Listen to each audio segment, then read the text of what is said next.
Timóteo, capítulo de número 1, versículo de número 3. Aumenta um pouquinho o microfone, só um pouquinho. Glória a Deus. É isso, só. Dá só um pouquinho de agudo para mim. Eu quero louvar a Deus. Isso, perfeito. Eu quero louvar a Deus por mais uma oportunidade que nós temos de falar da sua palavra. Quero louvar a Deus pela vida da minha família que está aqui hoje, a minha esposa, a minha mãe, a nossa irmã que está ali também nos acompanhando, alguns amigos que eu estou vendo aqui, ao nosso pastor Jorge, que Deus continue abençoando, a todo o corpo de obreiros, a todos que estão envolvidos nessa obra, diretamente e indiretamente. Nós somos carentes das orações dos irmãos. Eu quero falar rapidinho, porque eu quero acreditar que no final vamos estar muito envolvidos e não vai ter como inserir, mas eu trouxe comigo aqui um QR Code. Para que serve esse QR Code? Eu fiz um mini curso para jovens pregadores que estão iniciando, começando no ministério, pessoas que têm um chamado da pregação, não sabem por onde começar. Eu me lembro que quando comecei a pregar, eu também não sabia por onde começar, e confesso que se eu tivesse em mãos o que eu estou disponibilizando hoje aqui, tenho certeza que não erraria em muitas coisas das quais eu errei. Então, eu tenho um mini curso aí com apenas 4 módulos, um mês ou antes você termina, vem com certificado, vídeo aula, e aí no final, quem tiver interesse, pode só escanear o QR Code, só que não vai para o meu banco não, tá bom? Fica tranquilo. Aqui é só um QR Code que você vai escanear e vai te levar para o link lá no site onde você pode se inscrever, tá bom? Um preço acessível e um investimento que vale a pena para o seu ministério. Amém? Quem encontrou 2 Timóteo capítulo 1, versículo 3, diga amém. 2 Timóteo capítulo 1, versículo 3. Dou graças a Deus, a quem desde os meus antepassados sirvo com uma consciência pura, porque sem cessar me lembro de ti nas minhas orações, noite e dia, lembrando das tuas lágrimas. Estou ansioso para ver-te, para que eu transborde de alegria, pela recordação que guardo da tua fé sem fingimento, a mesma que primeiramente habitou em tua avó Loide e em tua mãe Eunice, e estou certo que também em ti. Por esta razão te admoesto que reavives o dom de Deus que há em ti, pela imposição das minhas mãos.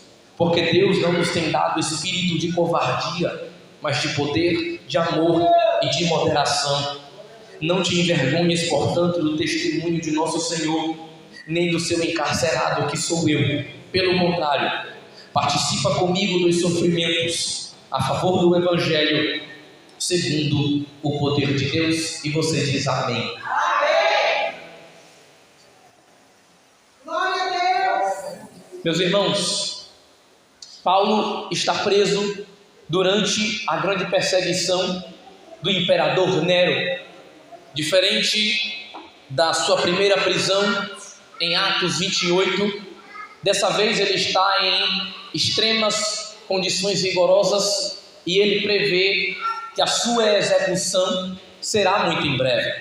O jovem pastor Timóteo estava à frente da obra da igreja em Éfeso, enfrentando oposição, falsos ensinos, falsos pregadores, enfrentando críticas a seu ministério. E Paulo escreve essa carta / testamento, já que é o último documento da vida de Paulo antes dele ser morto pelo imperador Nero. Ele escreve para o fortalecer, lembrando da sua herança de fé e convocando diante de desafios ministeriais. Timóteo havia sido um jovem discípulo à primeira vista de Paulo, conforme registrado em Atos 16, quando Paulo está passando por ali, de repente, pelo bom testemunho do garoto Paulo vai até a casa de Timóteo, onde ele o chama, ele o convoca para fazer parte das viagens missionárias. Pela mãe e pela sua avó ser judia e pelo pai ser grego, Timóteo deve ser circuncidado para que possa causar boa reação dos judeus convertidos. Então, Paulo circuncida Timóteo e esses dois viram parceiros na trajetória ministerial. Anos mais tarde, Paulo percebe a vocação e a necessidade local de se colocar um dirigente, um suplente em Éfeso, e esse alguém é Timóteo, mesmo sendo jovem. A tradição vai dizer que Timóteo deveria ter entre 20 e 30 anos de idade quando assumiu o pastorado em Éfeso. Anos mais tarde, após o pastoreio e a execução de Paulo, a tradição vai dizer que Timóteo é martirizado por progressistas que haviam ficado irados com a pregação do jovem pastor.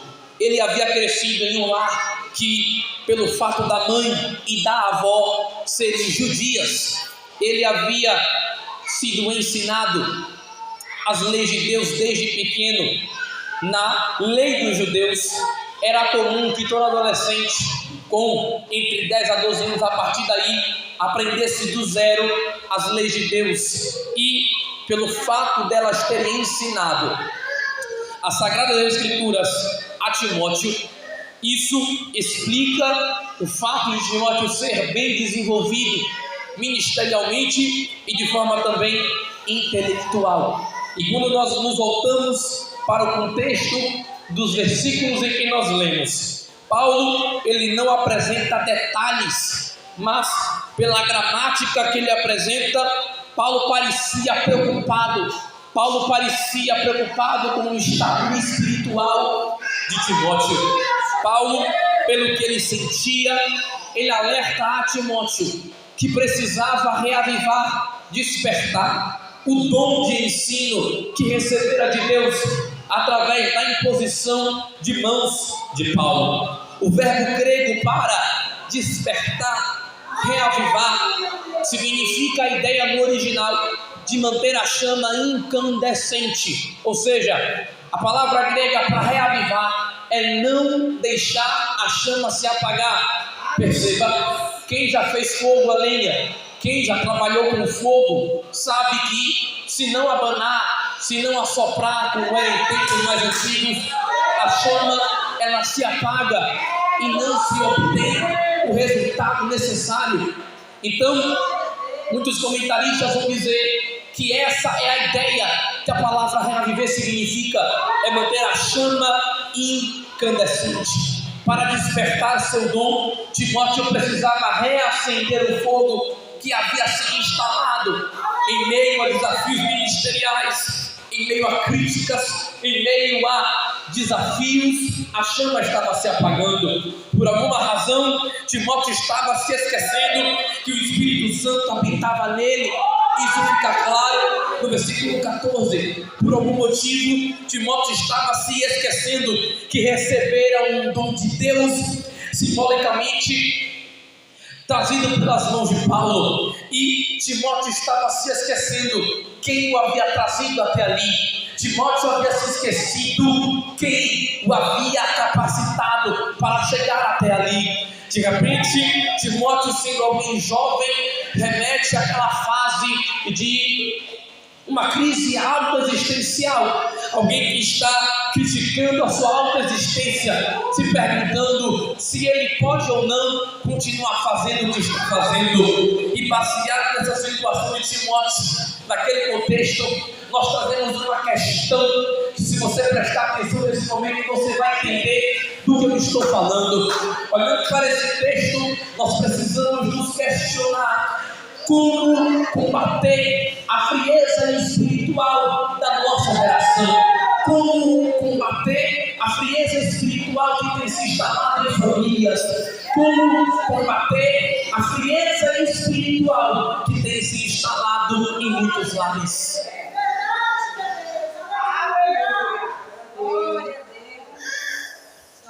Como a frieza espiritual se tornou algo comum em nossos dias. Como os nossos cultos pararam de ser algo genuinamente pentecostal para ser apenas uma réplica de um cronograma e de uma planilha metalizada. Eu me pergunto como as nossas pregações se tornaram sem a cruz de Cristo, tão sem sabor e sem aroma e sem a chama original que conhecemos. Como os nossos hinos se tornaram tão egocêntricos, como os nossos hinos se tornaram insípidos, sem sabor, sem aroma, sem rumo, sem pé nem cabeça. Eu me pergunto como combater a frieza espiritual dos nossos dias. É hora de voltarmos a colocar a chama incandescente. E aí, como todo coração de sacerdote, porque a igreja é sacerdócio real, nós lembramos de Lamentações 5:21, nós lembramos de Jeremias, clamando a Deus, dizendo em lágrimas: renova os nossos dias rodantes. Nós lembramos de Abacuque, o profeta com coração de sacerdote, clamando a Deus, no capítulo 3, versículo 2, ouve falar da tua fama, tribo diante dos teus atos, realiza de novo na nossa época as mesmas obras, faz que sejam conhecidas no nosso tempo. Na tua ira, lembra-te da misericórdia. Nós, como sacerdócio real, temos que nos perguntar, precisamos nos questionar, porque se não fizermos essa pergunta agora, nossos filhos farão essa pergunta, nossos netos farão essa pergunta. Papai, como nossos cursos pentecostais eram avivados e se tornaram mecânicos, papai, vovó, explica por que a filha de Deus de 30 anos atrás era tão diferente de hoje. E aí, o silêncio vai ser presente, a gente não vai saber responder, mas essa noite, Deus me deu essa palavra para que nós venhamos resgatar a chama incandescente.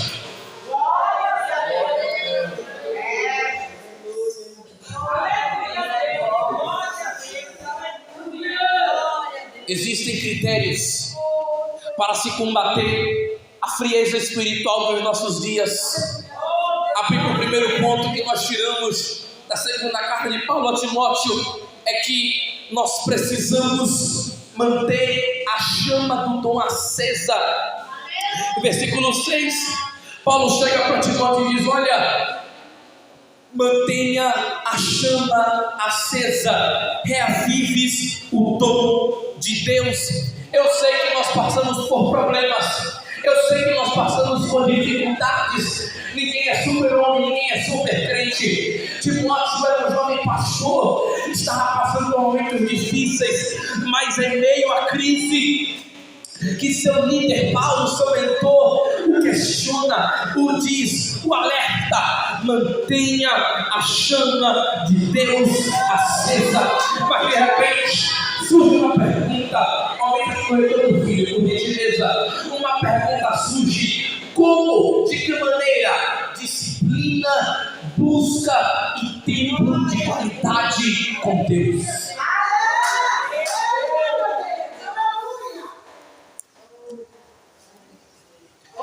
Quem não investe em busca e em tempo de qualidade, quem não vive na prática da disciplina espiritual, não vai conseguir colher uma vida profundamente espiritual. Quem não busca Deus vive na superficialidade. Quem não busca Deus não tem a chama acesa. Você pergunta: pregava, parou de pregar; cantava, parou de cantar; dirigia, parou de dirigir; intercedia, parou de interceder; orava, parou de orar; marchava, parou de marchar. De repente, uma resposta surge: falta de busca e disciplina com Deus.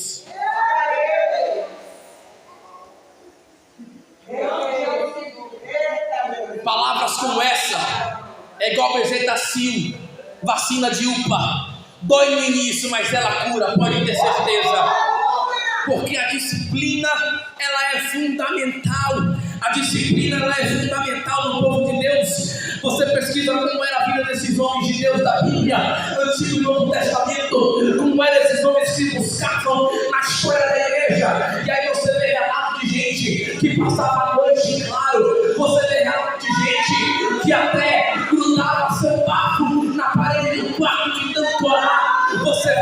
Paulo, um homem que entendia das escrituras, entendia de direito, entendia da Torá, um homem entendido na palavra, mas que também orava. É isso que falta em nosso povo, é isso que falta em nosso meio, disciplina. Sabe por quê? Porque a gente é muito bom para gastar R$40 em pizza no domingo como esse, mas é difícil ajudar os missionários com carnezinho que estão lá em Moçambique. É muito fácil eu pagar R$20 na Netflix. Difícil é eu adquirir o curso do irmão que te ensina a pregar. Difícil é eu estudar meu pastor no culto de terça. Difícil é eu ouvir o obreiro que passou a semana estudando para pregar na quinta que não vem ninguém, para pregar na EPT que não vem ninguém. É difícil, mas falta disciplina.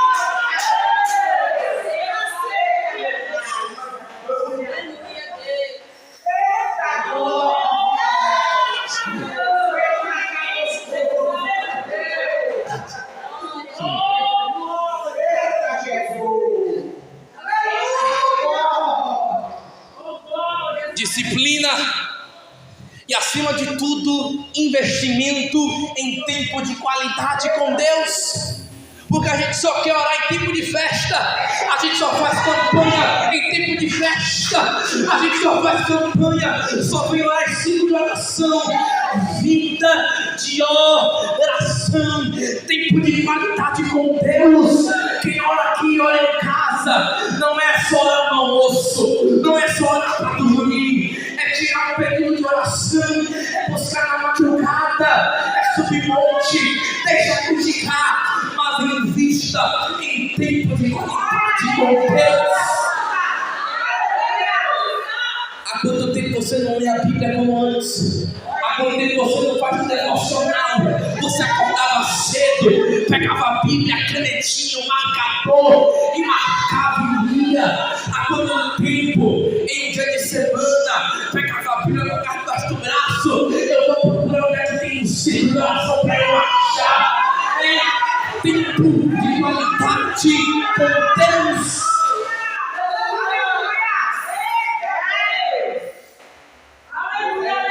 E é o próximo critério: vida de oração.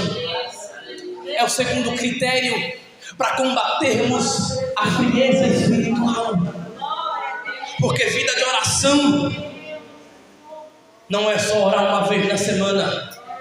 Vida de oração não é orar uma vez ao dia, é vida de oração. Um judeu em média ora 3 vezes ao dia, um muçulmano ora em média 7 vezes ao dia. Mas Paulo vai dizer que os cristãos oram sem cessar. É a quantidade que está em limite. Como colocar em prática as virtudes que o Espírito Santo me dá? No versículo de número 7, Deus não tem nos dado espírito de covardia, mas de poder, amor e equilíbrio. São as 3 virtudes que nós adquirimos com a vida de oração. Mas se nós não orarmos para ter essas virtudes, nós vamos acabar tendo o espírito da covardia, o espírito da timidez. E deixa eu acalmar o teu coração um pouco. Timidez aqui não fala de personalidade. Timidez aqui no original é alguém que sabe o que tem que fazer, mas não faz. Paulo disse: Deus não tem nos dado espírito de covardia. Ou seja, isso é para quem não busca.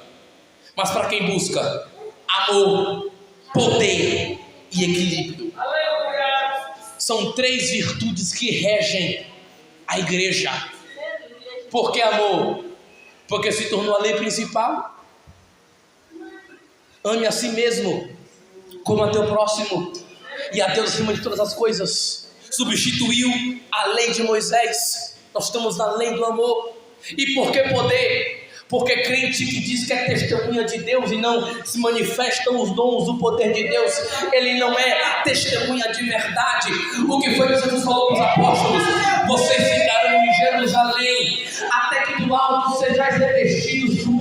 poder, e vocês serão as minhas testemunhas, tanto em como em, não é em um só lugar, é tanto em como em, testemunhas para receber poder do alto. É poder de Deus, é você chegar num culto como esse e falar do poder de Deus, é você ouvir uma mensagem dessa, deitar no travesseiro hoje à noite e começar a se questionar: eu preciso de uma mudança radical. É você ouvir um pregador antiquado como esse aqui e dizer assim: hoje Deus falou comigo. Hoje a minha maior alegria não é que você saia rodando na minha mensagem, mas é que você saia daqui se dizendo: Deus falou comigo.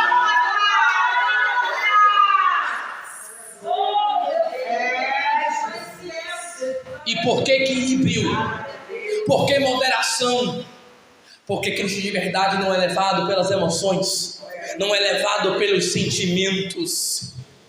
Cargos que são adquiridos através de sentimentos e amizades, relacionamentos, posições que são adquiridas lá fora através de emoções. Falta de moderação e equilíbrio. Não busca mais para pregar, não busca mais para dirigir culto, não busca mais para estar em uma posição eclesiástica espiritual. É isso que Deus quer em nossos dias, é buscar um espírito de moderação, de equilíbrio. Jovens que estão estragando suas vidas porque estão tomando decisões à flor da pele, estão indo logo para a cama com quem ainda não apresentaram diante de Deus. Esse é o problema da nossa geração: a falta de pudor, a falta de equilíbrio, a falta de moderação mental. Você olha para a geração de hoje e tem que se perguntar: o que está acontecendo com a nossa geração?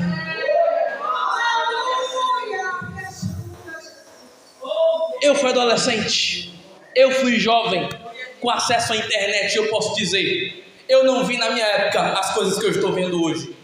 São coisas sem nexo, coisas sem sentido algum. É uma maluquice agora, uma loucura total, sem razão. É um tal de uma linguagem de farma-aura, de six-seven, de não sei o que. Coisas que não fazem nenhum sentido e que só estragam o cérebro, só aumentam a dopamina do cérebro e não incrementam em nada. Você percebe, as pessoas não param mais para consumir algo de valor que dure um período de 30 minutos, 40 minutos. Ah, não gostei, passa. Não gostei, passa. Não gostei, passa. Geração dopaminética.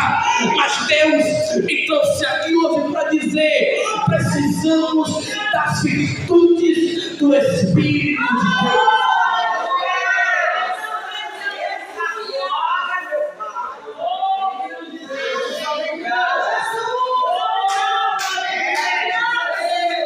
Eu sinto Deus falando aqui essa noite.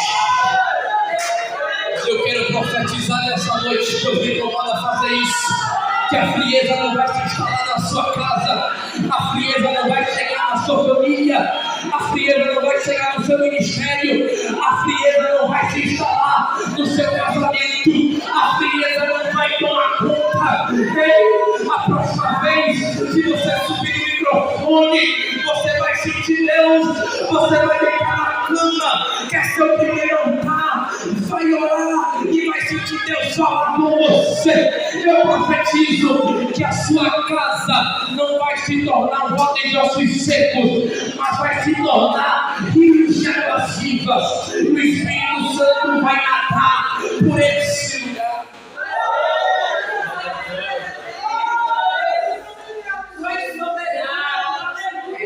E último ponto, para a gente encerrar agora, e eu vou encerrar mesmo, não vou enrolar vocês não. Nós não podemos nos envergonhar do Evangelho, porque no versículo 8, Paulo diz: não se envergonhe, Timóteo, do testemunho do nosso Senhor, nem do seu encarcerado que sou eu. Pelo contrário, participa comigo dos sofrimentos a favor do Evangelho.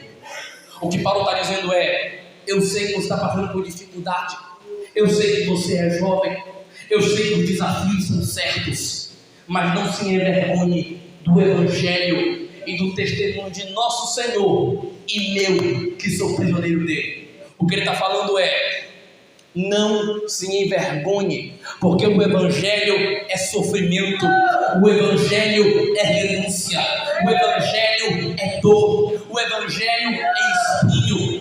As pessoas querem um Evangelho só de amor, as pessoas querem um Evangelho que só agrada. Eu sei que alguém quer ouvir que se você vive no Evangelho, você vai ganhar casa, carro, apartamento, mas não é isso que o Evangelho oferece. Certo dia, alguém queria seguir a Jesus, e aí todo empolgado, ele disse: eu quero te seguir. E Jesus falou: tem certeza? Tenho. Pois é, eu lhe perguntei, porque o Filho do Homem não tem direito na cabeça. O covil, as raposas têm seus covis, os animais têm seus lares, mas o Filho do Homem não tem de descansar. Sabe o que ele estava dizendo? Era uma mensagem sobre o Evangelho original. O Evangelho de verdade não traz conforto, o Evangelho não traz relaxamento, o Evangelho dói.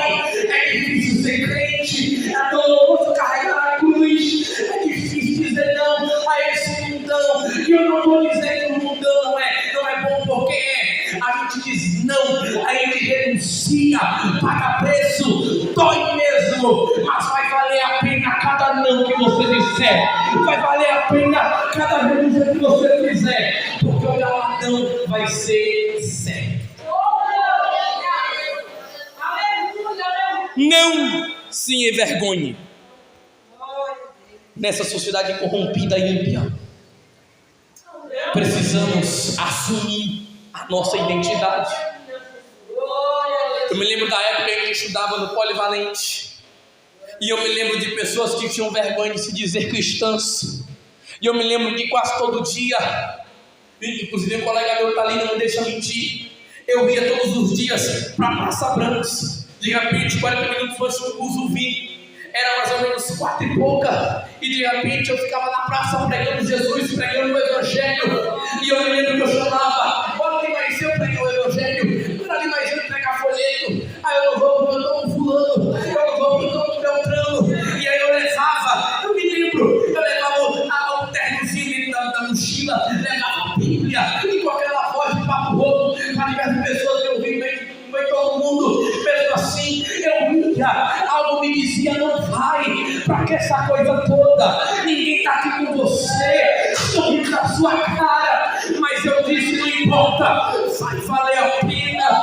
Eu me lembro que quando eu ia caminho do colégio, meio-dia, um sol quente, eu me levantava em alguns dias, e eu fazia oração do Pai Nosso com os meus colegas, eu pregava o Evangelho, e no fundo, eu sentia uma tremedeira, uma timidez, mas eu dizia: vai valer a pena eu ter feito, do que ter me escondido atrás de uma farda. Não tenha medo de falar do Evangelho, assuma a sua posição, assuma a sua identidade, assuma seu perfil.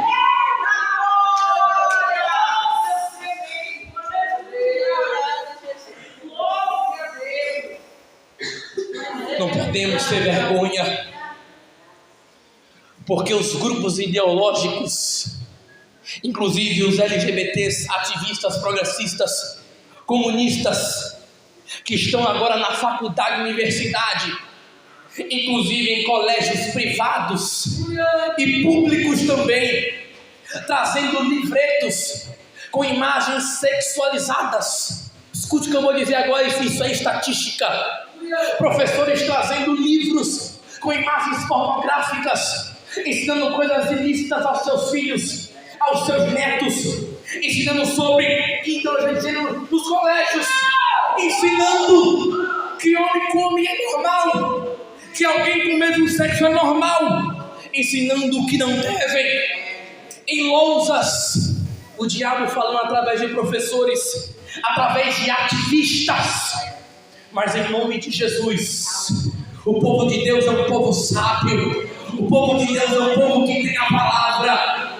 As pessoas conhecem só a gente como o povo do movimento, mas o povo de Deus não é só o povo do barulho. Aqui tem lei de Deus, aqui tem Bíblia, aqui tem palavra. Satanás aqui não vai ter lugar de fala. ideologia de gênero não vai entrar no seu lar.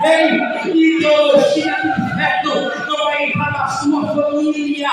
Eu profetizo que a lei de Deus vai ser a lei da sua casa.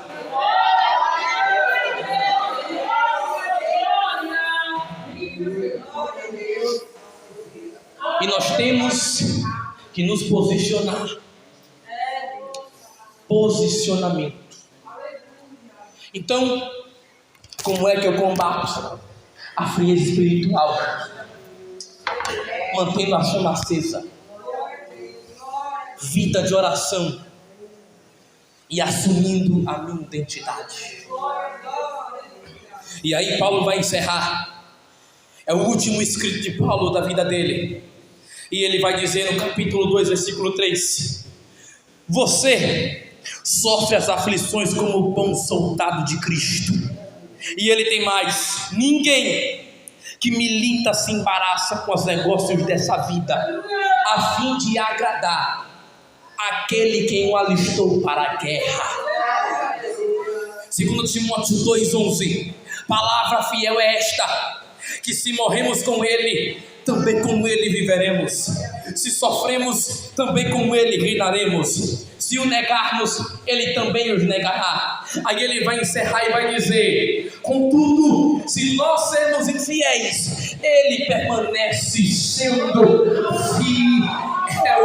E aí Paulo vai encerrar dizendo: você é soldado, e soldado não se embaraça com as coisas dessa vida. Tem gente aí dizendo: a igreja é um hospital. Eu te provo que ela é mais que hospital. Ela é sacerdócio real, ela é o exército, ela milita pela cruz de Cristo. Se alguém é soldado, levante a mão. Se alguém faz parte, se alguém milita pelo reino, levante a mão, abre a boca e diga: eu faço parte dessa militância.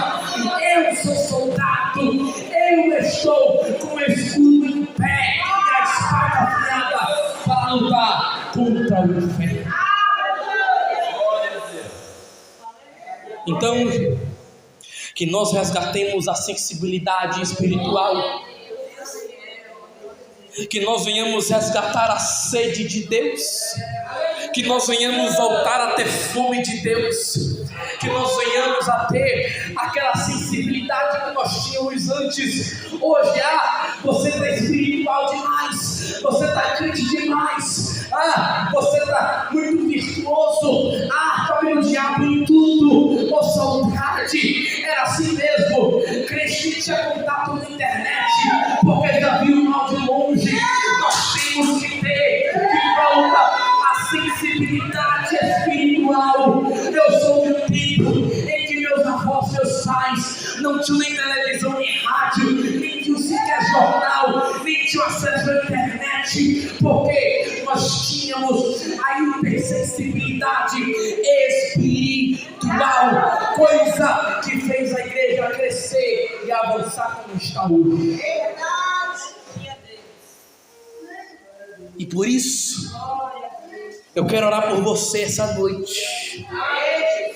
E se você me permitir, coloque-se de pé no nome de Jesus. Com a permissão do pastor Jorge, eu vou orar e vou encerrar agora.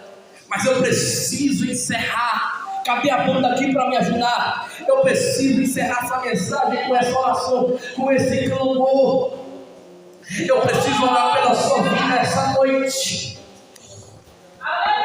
Eu quero que, por gentileza, cadê a banda aqui para me ajudar? Eu quero que, por gentileza, eu quero que você coloque a mão no seu coração e feche seus olhos agora, porque eu vou orar pela sua vida. Eu vou orar agora pela sua vida. Nós vamos clamar todos juntos. Eu não vou orar sozinho. Nós vamos clamar todos juntos nesse momento. Nós vamos clamar por um reavivamento na nossa geração. Nós vamos clamar agora para que Deus visite a igreja desse Brasil, para que Ele visite a igreja evangélica brasileira, para que Ele visite os nossos lares, a nossa vida espiritual. Eu vou orar por você nesse momento, e após a minha oração, você vai sentir Deus aí te tocar e falar com você. Você vai ter que abrir o seu coração, se desprender. Glória, você vai sentir Ele te tocar. Você vai falar em línguas de novo. Você vai ser batizado no Espírito Santo. Oh Pai, Deus, eu oro agora, Senhor. Eu preguei a sua palavra, eu preguei em teu nome, Senhor. Eu oro agora, Pai, para que o Senhor toque na igreja evangélica do Brasil. Eu oro agora, Pai, para que o Senhor visite nossos lares, visita, Senhor, a nossa família, visita, Deus, a nossa casa, visita, Senhor, toda a nossa vida espiritual. Nos toca nesse momento, Senhor. Oh Pai, como sinal de que o Senhor falou por essa palavra, renova os meus irmãos agora, renova meus irmãos agora, Senhor.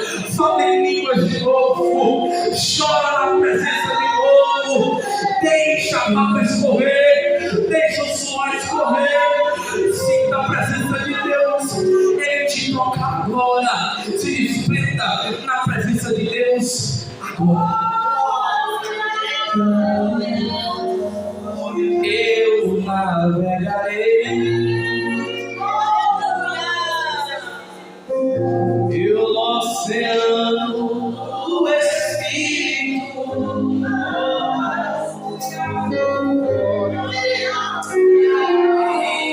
andarei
conforme sua vontade.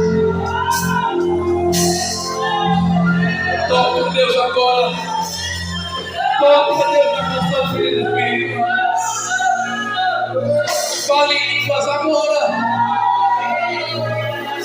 Você não vai voltar para casa como antes.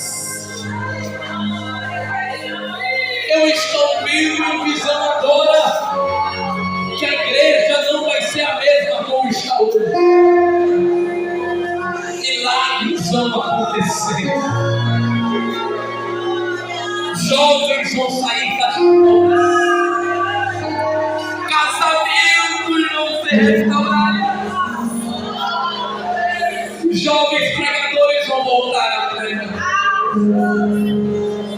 Pastores vão se erguer. E uma geração cheia do Espírito de Deus vai se levantar.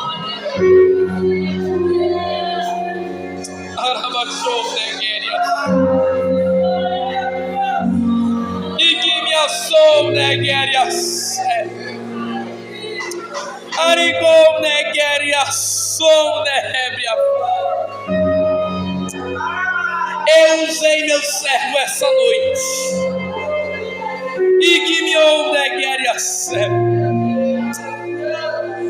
Eu falei com o meu povo essa noite.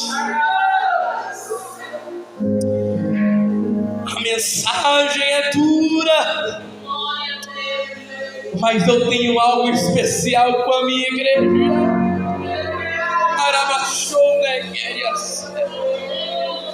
Assim diz o Senhor dos Exércitos.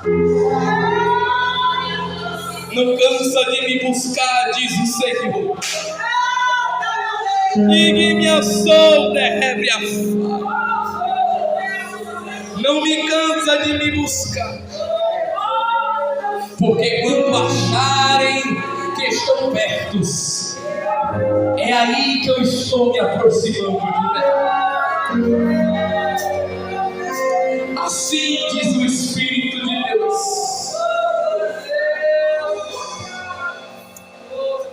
E aqui eu quero encerrar minha oportunidade